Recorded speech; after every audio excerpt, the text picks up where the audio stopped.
Hello दोस्तों, मैं फिर से आ गई हूँ नई कहानी लेकर। आई होप यह कहानी आप लोगों को अच्छी लगेगी। तो चलिए बिना लेट किए हुए हम लोग कहानी को शुरू करते हैं और देखते हैं इस स्टोरी में क्या है। मम्मी, मैं परिमल से पसंद करती हूँ और उसी से शादी करूँगी। घर में उठती रिश्ते की बातों से घबराकर अवनी ने कुछ घबराते लफ्ज़ में अपनी माँ से सच्चाई से अवगत कराया। परिमल पर बेटा हुआ तो गैर बिरादरी का लड़का, पूरी तरह से शाकाहारी व नौकरी पेशा परिवार का है उनका। उससे क्या फ़र्क पड़ता है मम्मी, लेकिन परिमल की नौकरी भी तो वहीं पर है। ये हमेशा ससुराल में ही रहना पड़ेगा, यह सोचा तूने? तो क्या हुआ, आप अपने जानने वाले व्यवसायिक घरों में भी तो मेरा विवाह करोगी, तो क्या साथ में नहीं रहना पड़ेगा? वहाँ भी तो रह लूँगी। है ही कौन घर पर? माता पिता ही तो हैं। बहन की शादी तो पहले ही हो चुकी है। व्यवसायिक घर में तेरी शादी होगी तो रुपये पैसे की कमी ना होगी। कोई समस्याओं का समाधान आर्थिक मजबूती कर देती है। मानसी शाखा जाहिर करती हुई बोली। ओह मम्मी, इतना मत सोचो। अक्सर हम जितना सोचते हैं उतना कुछ होता नहीं है। मैं और परिमल दोनों की अच्छी नौकरियां हैं। मुझे खुद पर पूरा विश्वास है। निपट लूँगी ये सब बातों को।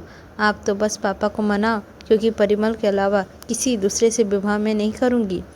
अवनी आंखें परिमल की हो गई। विदाई का समय आ गया। मम्मी पापा अपनी इकलौती लाडली नाजो पली गुड़िया से बेटी को विदा कर पाने की हिम्मत नहीं जुटा पा रहे थे। बेटी तो आती रहेगी विवाह के बाद भी, पर बेटी पर क्या अधिकार वो शायद तब न रहेगा। ये एक प्राचीन मान्यता है। अधिकार तो बेटे के विवाह के बाद बेटी से भी कम हो जाता है, पर बोध कम नहीं होता। शायद उसी सूत्र को पकड़कर बेटी के माता पिता की आंखों में विदाई के समय जो भीग जाता है, हृदय आज भी तड़प उठता है इस आकांक्षा कि बेटी ससुराल में दुख पाएगी या सुख। हालांकि आज के समय में यह तो पता रहता है कि वास्तव में दुख कौन करता है, बेटी या ससुराल वाले। अपमान किस से चूर चूर हो सकते हैं, दोनों में से उम्मीदें किसका ध्वस्त हो सकती है। विदाई के बाद भरी आंखों में अवनी कार में बैठी सड़क के पीछे छूटती वस्तुओं को देख रही थी। इन वस्तुओं की तरह ही जीवन का एक आराध्य पीछे छूट गया और कल एक नया अध्याय जोड़ने वाला था जिंदगी की किताब में, जैसे उसे पढ़ना था। लेकिन पता नहीं आराध्य कितना सरल या कठिन हो। मम्मी, मैं परिमल को पसंद करती हूँ और उसी से शादी करूँगी। घर में उठती रिश्तों के बाद से घबरा कर अवनी ने कुछ घबराते लफ्ज़ी शब्दों में माँ को सच्चाई बताई। बारात जब घर से पहुंची तो नई नवेली बहू की स्वागत में सब पलक पखाड़े बीच गए। द्वार चार में थोड़ी बहुत रस्मों के बाद गृह प्रवेश हो गया।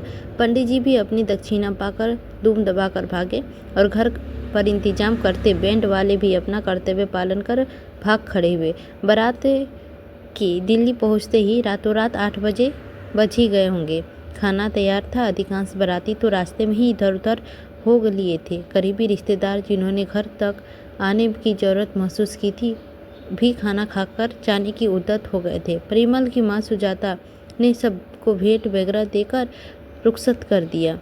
घर में जब सुजाता, शरद, बेटी दामाद और दूल्हा दुल्हन रह गए थे।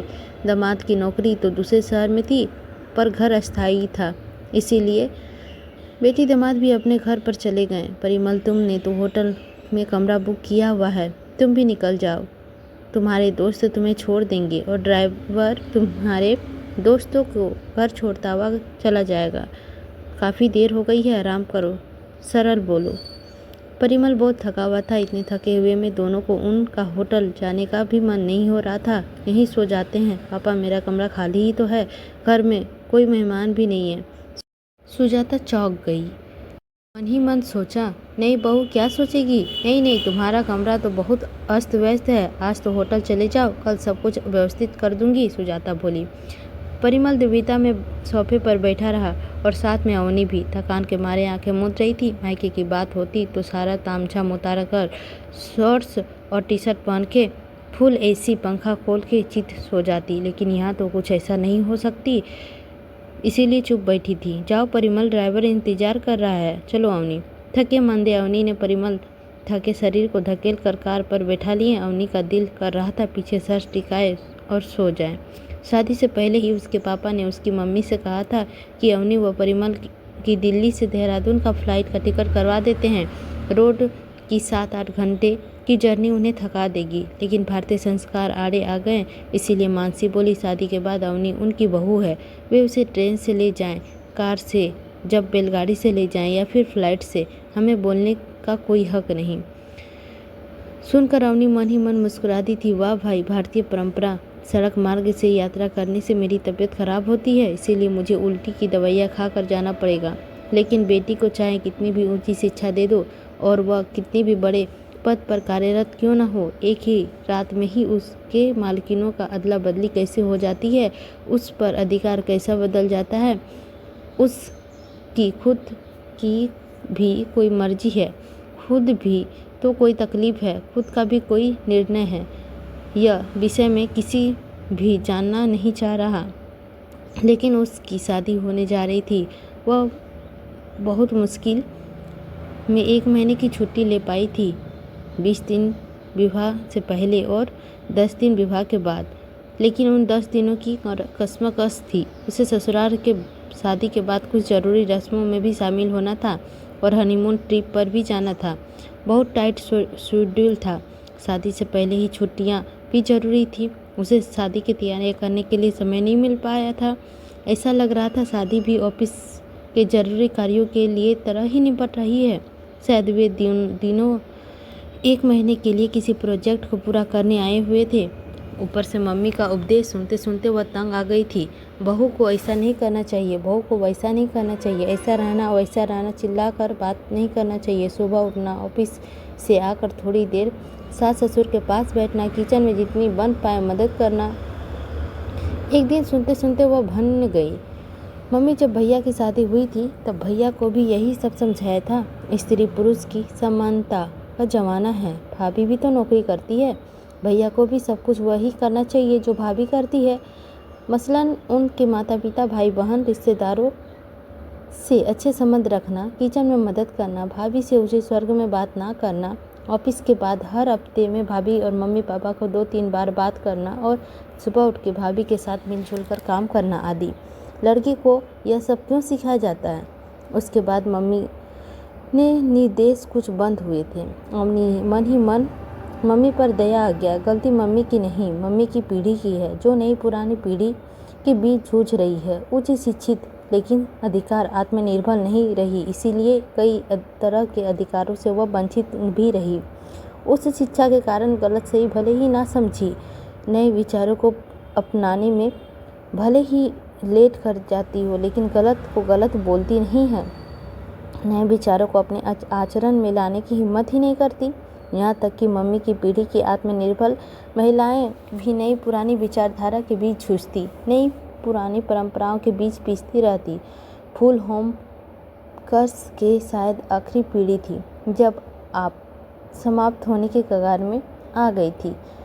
कार होटल पर पहुंच गई और अवनी व परिमल को अपने कमरे में पहुंचाकर परिमल के दोस्त चले गए। रात के 12 बज रहे थे। कमरे में पहुंचकर दोनों ने चैन से सांस ली।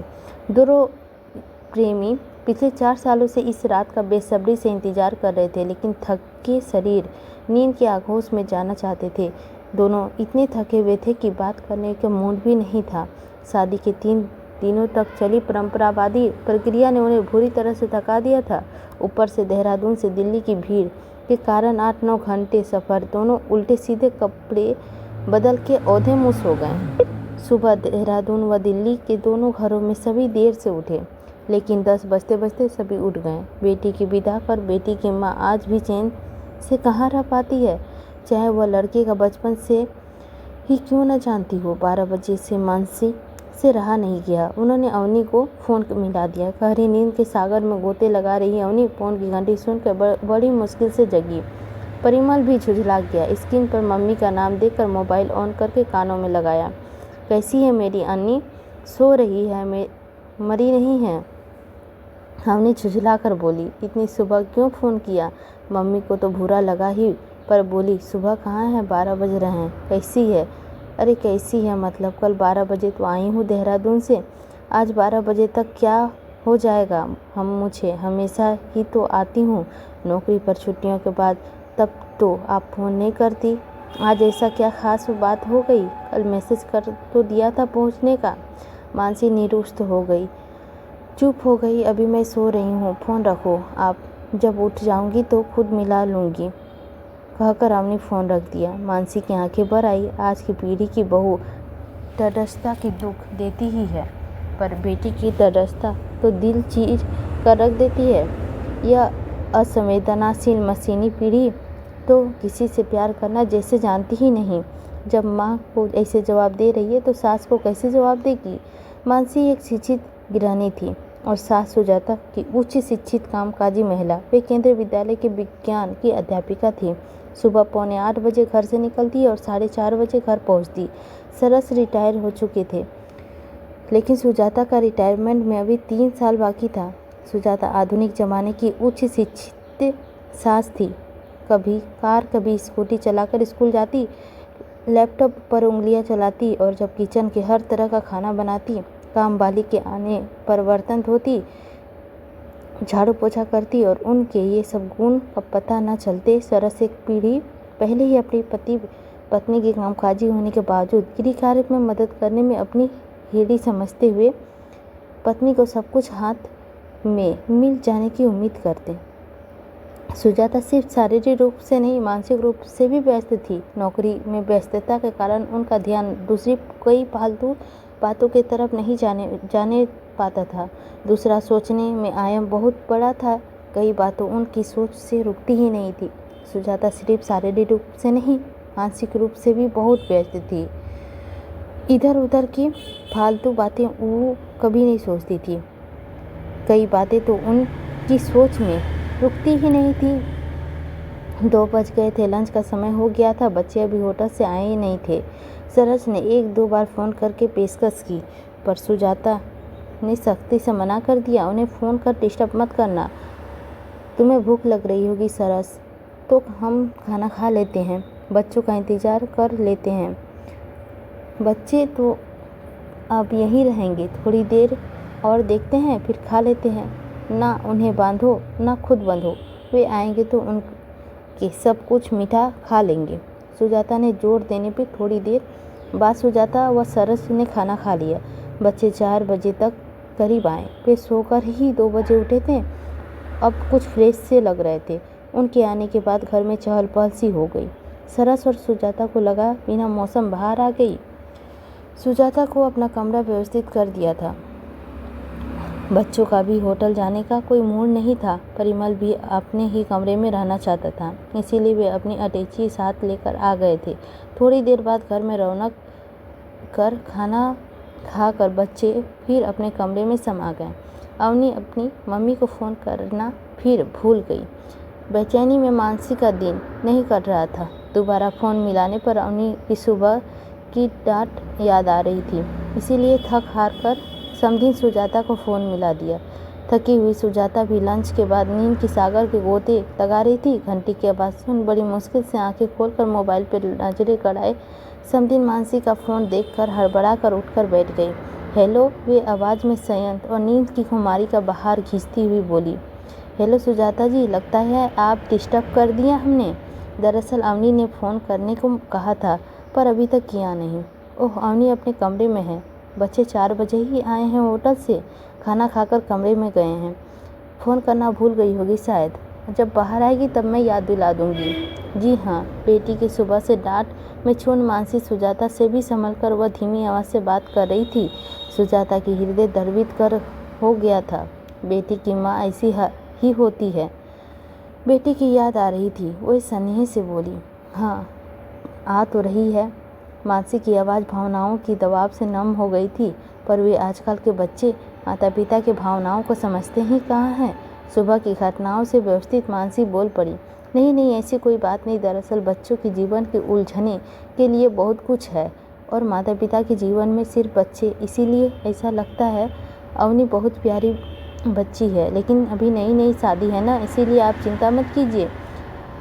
वो आपकी लाडली बेटी है तो हमारे घर की संजीवनी है। बाहर आएगी तो मैं बात करने के लिए कह दूंगी।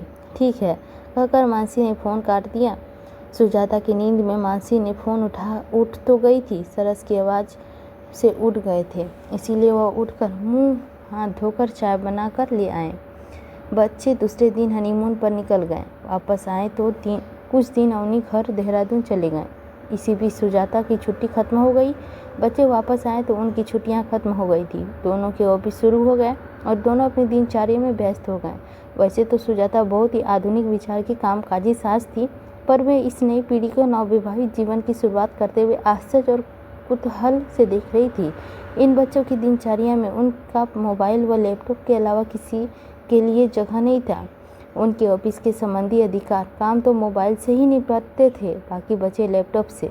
सुबह 8 साढ़े 8 बजे से निकले बच्चे रात के 8:30 बजे बाद ही घर घुसते। उनकी दिनचर्या में अपने नवविवाहित साथी के लिए ही जगह नहीं थी। फिर सास ससुर के लिए कौन कहे, इन्हें प्यार करने के लिए फुर्सत कैसे मिली होगी। सुजाता अक्सर सहज के और परिहास करती, लगता है प्यार से मोबाइल पर ही निपटा लिया होगा, ऑफिस से ज़रूरी कार्यों की तरह। मानसी बेटी से बात करने के लिए तरस जाती। पहले सिर्फ उनकी नौकरी थी, इसीलिए थोड़ी बहुत बात हो जाती थी, पर अब तो दिनचर्या में थोड़ा बहुत हिस्सेदार परिमल भी हो गया था। सास ससुर के साथ भी थोड़ा बहुत बैठती है छुट्टी के दिन, कभी किचन में रुक भी लिया करती है। अब तेरी शादी हो गई है, तेरी सास ससुर अच्छे हैं, पर थोड़ी बहुत उम्मीद तो करते ही होंगे। एक दिन फ़ोन कर बात करते हुए मानसी बोली, उफ मम्मी, फिर शुरू हो गए आपके उपदेश। अरे जब मैं किसी को बदलने की उम्मीद नहीं करती, जो वैसा है वैसा ही रहा है, तो मुझसे बदलने की उम्मीद कैसे कर सकता है कोई। शादी मेरे लिए ही सजा क्यों है। यह मत पहनो, वह मत करो, मन हो तो ना हो तो सब बातचीत करो, जल्दी उठो, रिश्तेदार आए तो उन्हें खुश करो। अवनी छलछला कर बोली। कमरे से बाहर से गुजरती सुजाता के कानों में अवनी की यह बात पड़ गई। सुजाता बहुत ही खुले विचार की महिला थी। हर बात को सकारात्मक पहलू देना, विश्लेषणात्मक तरीके से सोचना उनकी आदत थी। परंपरागत सास की कवच से बाहर आकर एक स्त्री के नज़रिए से वे सोचने लगी, आखिर गलत क्या कह रही है अवनी। शादी सजा क्यों बन जाती है किसी लड़की के लिए। लड़की के लिए शादी ना कल सजा थी और ना आज, पर लड़की के लिए वे खुद ही कामकाजी रही है, बाहर अंदर की जिम्मेवारियों पूरी तरह से फंसी है। पति ने भी इतना साथ नहीं दिया। कितने भी क्षण ऐसे आए जब नौकरी बचाया ना भी मुश्किल हो गया था। कामकाजी हुए भी तो ऐसे सपूर्ण गृहिणी वाली की उम्मीद ही क्यों। ऐसे बेचारी कई बार उनके हृदय में आलोंदित कर जाती है, पर गलत को गलत कहने की उच्च शिक्षित होते हुए भी, यहाँ तक कि आर्थिक रूप से आत्मनिर्भर होते हुए भी उनकी पीढ़ी में हिम्मत नहीं की। उन्हें लग रहा था जैसे कि उनकी पीढ़ी का मौन अब अवनी की पीढ़ी की लड़कियों का मुंह से मुखत्तित हो रहा है। अवनी की पीढ़ी की लड़कियां की दिनचर्या अपने हिसाब से शुरू होती है और अपने हिसाब से खत्म। यह देखकर उन्हें अच्छा लगता है। अवनी की पीढ़ी की लड़कियां अब जीवन परिरूपी पुरुष की जीवन में खेलने में सफल हो रही है। आधार मात्र नहीं बल्कि दोनों ही बराबर के हिस्सेदार की तरह हो रहे हैं, और ये अच्छा भी लगता है। सुजाता ये सोच के बहुत खुश हो रही थी। कम भी या ज़्यादा नहीं, वे अपने बेटे को अवनी से ज़्यादा बदलते हुए देख रही थी। शादी के बाद वह पहले से जल्दी उठता, दोनों भाग दौड़ कर तैयार होते, बेडरूम ठीक करते, अपने अपने कपड़े प्रेस करते, उन्हें अलमारियों को लगाते, नाश्ते के लिए एक टोस्ट सेकता और दूसरा कोल्ड कॉफ़ी बनाता, एक पॉप स्नैक्स बाउल में डालता तो दूसरा दूध गिलास में, एक ऑमलेट बनाता, दूसरा टोस्ट में बटर लगाता। सुजाता खुद कामकाजी थी, इसीलिए उनकी भी बहुत मदद नहीं कर सकती थी। बस घर की व्यवस्था उन्हें ठीक ठाक मिल रही थी। राशन पानी सब्जी कहाँ से आ पाएगा, काम वाली सब काम करेगी, खाना कब बनाएगी, इसका सिर दर्द ना होना तो बहुत बड़ी मदद थी। इसीलिए व्यक्तिगत स्तर पर मदद को लेकर चुप हो ही जाती थी।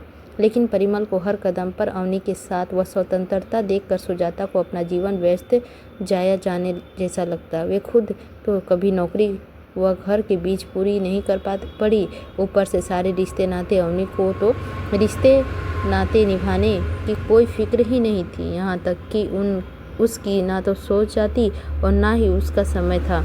उस पर तो अब छोटे से परिवार में टाइम की चाय भी नहीं पिलानी है, और फिर व्हाट्सएप चाय की प्याली भी गुड मॉर्निंग के साथ व्हाट्सएप पर भेज दो और ज़रूरत पड़ने पर बर्थडे केक भी। यह सब सोच सुजाता मन में ही मुस्काई। अवनी की पीढ़ी की लड़कियां ने जैसे एक युद्ध छेड़े रखा है। वर्षों से चल आ रही नारी परंपराओं को छवि को विरुद्ध सुजाता सोचती। भले ही कितना कोस लो आजकल की लड़कियां को, सच तो यह है कि सही मानों में वे अपना जीवन जी रही है, मुख हर्षित हो रही है। वह यह पीढ़ी ऐसा ही जीवन शायद उनकी पीढ़ी या उनके पहले से और पहले पीढ़ी की लड़कियों ने चाहा होगा, पर कायदे के रीति रिवाज में बंद कर रह गई। पुरुषों के बराबर समानता स्त्रियों को किसी भी नहीं है, लेकिन यह पीढ़ी अपना यह अधिकार छीन कर ले रही है। फिर विकास तो अपने साथ कुछ विनाश तो लेकर आता ही है। गेहूं के साथ घून तो पीसी जाता है। अवनी और परिमल दोनों आजकल अत्यधिक व्यस्त थे। रात में भी देर से लौट रहे थे। वर्कलोड बहुत था, दोनों की रिव्यू होने वाले थे। घर आकर दोनों जैसे तैसे खाकर 2-4 बातें कर औधे मुँह सो जाते। छुट्टी के दिन भी दोनों लैपटॉप में आंखें गड़ाए रहते। मानसी की बेचैनी सीमा पार कर रही थी। उसने सुजाता जैसा धैर्य नहीं था, ना ही वह सुजाता की तरह व्यस्त थी। इसीलिए नई पीढ़ी की अपनी बहू को क्रियाकलापों को भी सहजता में नहीं दे पाती और अपना भड़ास निकालने के लिए बेटी के कान में उपलब्ध नहीं थे। माँ का दुख दर्द सुनाना अवनी की पीढ़ी की लड़कियों की आदत न था, वह फुर्सत भी नहीं थी। पर बेटी के मोह कम व बहू की मोह बढ़ाना मानसी जैसी लड़कियों या महिलाओं को भी नहीं आता। यदि अवनी ससुराल में ना रहकर कहीं अलग रह रही होगी तो मानसी अब तक आ धमकती, पर नए नए समधियाने में जाकर रहने के पुराने संस्कारों थोड़े आड़े आ जाते हैं। बेटी तो 2-4 बातें कर फ़ोन कर लेते हैं, जब तक सुजाता से बात कर वह अपनी भड़ास निकाल लेती। उनका इस कदर पुत्री मोह देखकर सुजाता को अजीब तरह का अपराध बोध सालने लगता, जैसे कि उनकी बेटी उनसे अलग करके उन्होंने कोई गुनाह कर लिया हो। उन्हें कभी मानसी की फ़ोन पर कभी अजीबोगरीब बातें से चिड़चिड़ाहट होती, तो कभी खुद भी ऐसी बेटी को होना माँ के नाते गर्वित हो जाता। बेटी से प्यार को सुजाता को बाहुल था, पर उनका व्यवस्था उन्हें प्यार जताने तक का समय नहीं दे पाता। मोह की कौन कहे, पर मानसी की हालत देखकर उन्हें लगता कि सच ही कहते हैं, खाली दिमाग शैतान का घर। हर इंसान को कहीं ना कहीं व्यस्त रहना चाहिए। नौकरी ही जरूरी नहीं है, और भी कई तरीके हैं व्यस्त रहने का। उसका दिल करता है किसी दिन इम्तिहान से समझाएं मानसी को कि कहीं बच्चों की मोह से सब कुछ अलग कम करे और खुद की ज़िंदगी से प्यार करे। अभी 55-56 वर्ष की उम्र होगी उनकी। बहुत कुछ है ज़िंदगी में करने के लिए। अभी हर समय बेटी बेटी करके उसके मोह में फंसकर वह खुद को भी ज़िंदगी बोझ बना रही है और बेटी की ज़िंदगी में भी उलझन पैदा कर रही है। अवनी की पीढ़ी की लड़कियों की ज़िंदगी व्यवस्था भरी है। इस पीढ़ी को कहाँ फुर्सत है उस माता पिता सास ससुर की भावनात्मक पक्ष के अंदर तक महसूस करे, लेकिन समझा ना पाती। रिश्ता ही ऐसा था। इसी बीच कंपनी में अवनी को 15 दिन की ट्रेनिंग के लिए चेन्नई भेज दिया। अवनी के जाने के लिए तैयारी करने लगी। घर में किसी के दूसरे मन में विचार ही नहीं था। एक आत्मनिर्भर लड़की को ऑफिस के काम से जाना था तो बस जाना है, लेकिन अवनी की मम्मी बेचैन हो गई। कैसी रहेगी तू वहाँ अकेली इतने दिन? अभी कभी अकेली नहीं रही है तू। दिल्ली में तो तू अपनी फ्रेंड के साथ रहती थी, मानसी कह रही थी। सुजाता को भी मोबाइल की आवाज़ सुनाई दे रही थी। लेकिन अकेले का क्या मतलब मम्मी? नौकरी तो मैं ही कर, सब चलता ही रहता है। कंपनी मुझे भेज रही है।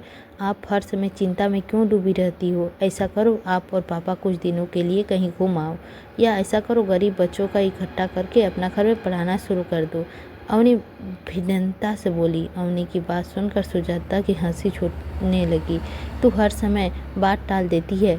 मैं तुझे अकेले नहीं जाने दे सकती, मैं भी चलती हूँ तेरे साथ। ओह मम्मी, आप तो बस चले ही तो मुझे वॉशरूम भी अकेले ना जाने दो। मेरी शादी हो गई है अब, जब यहाँ किसी को एतराज़ नहीं तो आप क्यों परेशान हो रही हो? मेरे जाने से कोई ज़रूरत नहीं।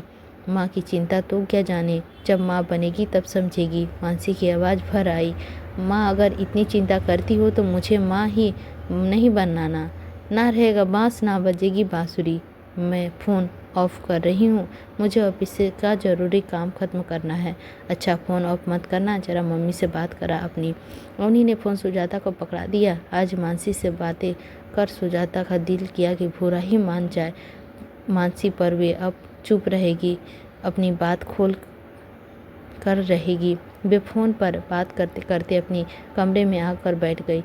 देख रही हैं आप कैसी रहेगी वहाँ अकेली, मुझे भी मना कर रही है आप। परिमल से कहिए ना कि छुट्टी लेकर उसके साथ जाए। उसका बेरिस पैर का बात पर झुझलाकर हो गई सुजाता को।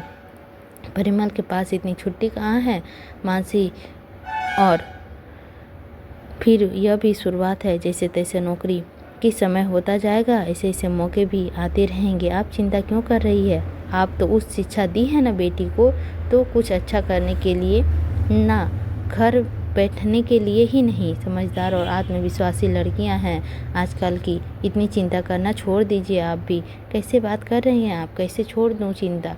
आप नहीं करती अपनी बेटी की चिंता? मैं चिंता करती हूँ मानसी जी, पर अपनी चिंता बच्चों की आदत लगानी नहीं है। सुजाता के दिल किया अगला वाक्य बोली, और ना बेटी की सास का जब तक कुछ ऐसा वैसा बोल कर परेशान करती हूँ।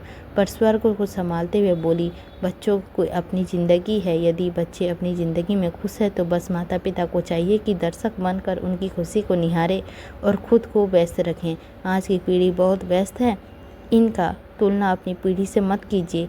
इसका मतलब यह नहीं कि बच्चों में हम प्यार नहीं करते, उनकी दिनचर्या ही ऐसी है कि कोई छोटी छोटी खुशियों से के लिए उनके पास समय ही नहीं है। कहना चाहिए खुशियों का मापदंड ही बदल गए हैं उनकी ज़िंदगी के। मासी एकाएक रो पड़ी। फ़ोन पर सुजाता का दिल पसीज गया, लेकिन सोचा आखिर बेटी का मोह भंग तो नहीं होना चाहिए मानसी का। मानसी जी क्यों दिल छोटा कर रही हो आप? कि बेटी तो दिन भर आपकी ही बेटी रहेगी, लेकिन एक बच्ची आपके पास है तो फिर भी अवनी के नज़रिए तो देखेंगे तो उतनी ही अपनी लगेगी। प्यार कीजिए बच्चे से, और अपना प्यार अपना रिश्ता लाद के उनकी ज़िंदगी निरंतर मत कीजिए, बल्कि अपनी ज़िंदगी खुशी से जीने का तरीका ढूंढिए। अभी हमारी ऐसी उम्र नहीं हुई है, खूबसूरत उम्र है। यह तो सब जिम्मेवारियों में अब जाकर भारी हुए हैं। छूटे हुए शौक को पूरा कीजिए। अब ये दिन लद गए, क्योंकि बच्चे की शादी और बुढ़ापा आ गया है। अब तो समय आ गया है एक नई शुरुआत करने का। मानसी चुप हो गई। सुजाता की समझ में नहीं आ रहा था कि मानसी को उनकी बातों में कितनी समझी कितनी नहीं, उसे अच्छा लगा या बुरा। आप सुन रही हैं ना? वे धीरे से बोली। मैं आपकी दिल नहीं दुखाना चाहती, बल्कि बड़ी बहन के तरफ से आपके साथ देना चाहती हूँ। अवनी खुश है, अपनी ज़िंदगी में व्यस्त है, अपनी नौकरी में, लेकिन उसके पास कम आ पाती है, कम पाती है। क्या आप सोच रही है कि वह हमारे पास रहती है तो हमारी बहुत बातें हो जाती है? आप दूर है, फिर भी फ़ोन से तो बातें होती ही है, लेकिन मैं पास हूँ। फिर भी सामने से थका हुआ देखती हूँ तो खुद में ही उछल जाने की मन करने लगता है। छुट्टी के दिन बच्चे काफ़ी देर तक सोकर उठते हैं, फिर उनके हफ्ते करने वाले कई काम होते हैं। शाम को थोड़ा बहुत इधर उधर घूमने या मूवी देखने चले जाते हैं। इसी तरह तो हम हर समय अपनी खुशियाँ के लिए बच्चों को मुंह देखते रहेंगे तो हमारी खुशियाँ रेत की तरह फिसल जाएगी मुट्ठी से, और हथेली में कुछ ना बचेगा। इसीलिए कहा इतना कुछ। अगर मेरी बात बुरा ना लगा हो तो क्षमा चाहती हूँ। नहीं, आपकी बात का बुरा नहीं लगा मुझे, बल्कि आपकी बात पे सोच रही हूँ। बहुत सही कहा आपने, ऐसा ही करना चाहिए हम लोगों को, क्योंकि नहीं करने से नहीं होगा। मैं भी कोई नई राह ढूंढती हूँ। आप नौकरी में व्यस्त हैं, इसीलिए ज़िंदगी तो सही तरीके से समझ पा रही है शायद। नौकरी के अलावा भी बहुत रास्ते हैं ज़िंदगी में व्यस्त रहने के। मैं भी रिटायरमेंट के बाद कोई नया रास्ता ढूंढूंगी। आप भी सोच कर ढूंढिए और ढूंढ कर सोचिए। कहकर सुजाता हंस दी। हाँ जी, आप बिल्कुल ठीक कह रही हैं। कब जा रही हैं अवनी? परसों सुबह की फ़्लाइट से। ठीक है, कल उसे गुड विशेष का मैसेज कर दूंगी। कहकर मानसी खिलखिलाकर हंस पड़ी, और वह खुद सुजाता भी उसी के साथ हंस पड़ी। तो दोस्तों, यह कहानी आप लोगों को कैसी लगी? आई होप यह कहानी आप लोगों को अच्छी लगी होगी तो लाइक कीजिएगा। चैनल पर नए होंगे तो सब्सक्राइब कीजिएगा, और हमें बताइएगा कि यह कहानी आप लोगों को कैसी लगी। अगली स्टोरी देखने के लिए हमारे चैनल को लाइक कीजिए एंड सब्सक्राइब कीजिए। मिलते हैं अगली स्टोरी में, लेते हैं आप लोगों से विदा, ताकि हम आप लोगों के लिए बहुत अच्छी सी स्टोरी लेकर आएँ।